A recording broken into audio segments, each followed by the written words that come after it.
Brazil super താരം നെയ്മറിന് പരിക്ക്.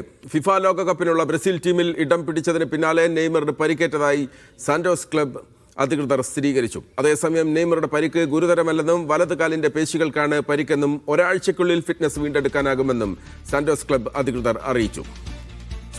Sports ഡെസ്കിൽ നിന്ന് ജിനു നാരായൺ ചേരുകയാണ് വിവരങ്ങളുമായി. ജിനു, നെയ്മർ ബ്രസീൽ ടീമിൽ ഇടം പിടിച്ചതിന് പിന്നാലെ വലിയ സന്തോഷത്തിലായിരുന്നു ബ്രസീലിന്റെ ഫാൻസ് ഉണ്ടായിരുന്നത്, ആരാധകരുണ്ടായിരുന്നത്. അപ്പോൾ നിരാശപ്പെടേണ്ടതില്ല, നെയ്മർ തിരിച്ചു വരും അല്ലേ?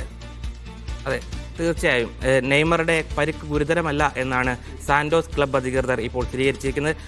ആരാധകർ ഏറെ ആവേശത്തോടു കൂടിയാണ് നെയ്മറുടെ ബ്രസീൽ ടീമിൽ ഇടം പിടിച്ച നെയ്മർ ഉണ്ട് എന്ന പ്രഖ്യാപനം ആരാധകർ ഏറ്റെടുത്തത്. പക്ഷേ അതിന് പിന്നാലെ കഴിഞ്ഞ ദിവസം സാന്റോസ് ക്ലബിൻ്റെ മത്സരത്തിൻ്റെ രണ്ടാം പകുതിയിൽ നെയ്മറെ പിൻവലിച്ചിരുന്നു. ഇതിനുശേഷം നെയ്മർക്ക് പരിക്കേറ്റതായിട്ടുള്ള സ്ഥിരീകരിക്കാത്ത റിപ്പോർട്ടുകളെല്ലാം പുറത്തു വന്നിരുന്നു. എന്നാൽ ഇപ്പോൾ സാന്റോസ് ക്ലബിൻ്റെ മെഡിക്കൽ തലവൻ തന്നെ ഇപ്പോൾ സ്ഥിരീകരിച്ചിരിക്കുകയാണ് നെയ്മറിന് പരിക്കേറ്റിട്ടുണ്ട്. പക്ഷേ പരിക്ക് ഗുരുതരമല്ല, ഒരാഴ്ചത്തെ വിശ്രമം കൊണ്ട് തന്നെ പരിക്ക് ഭേദപ്പെടുമെന്നാണ് അവർ അറിയിച്ചിരിക്കുന്നത്. സാന്റോസിൻ്റെ ഡോക്ടർമാരടങ്ങിയ സംഘമാണ് ഇപ്പോൾ നെയ്മറെ ചികിത്സിക്കുന്നത്.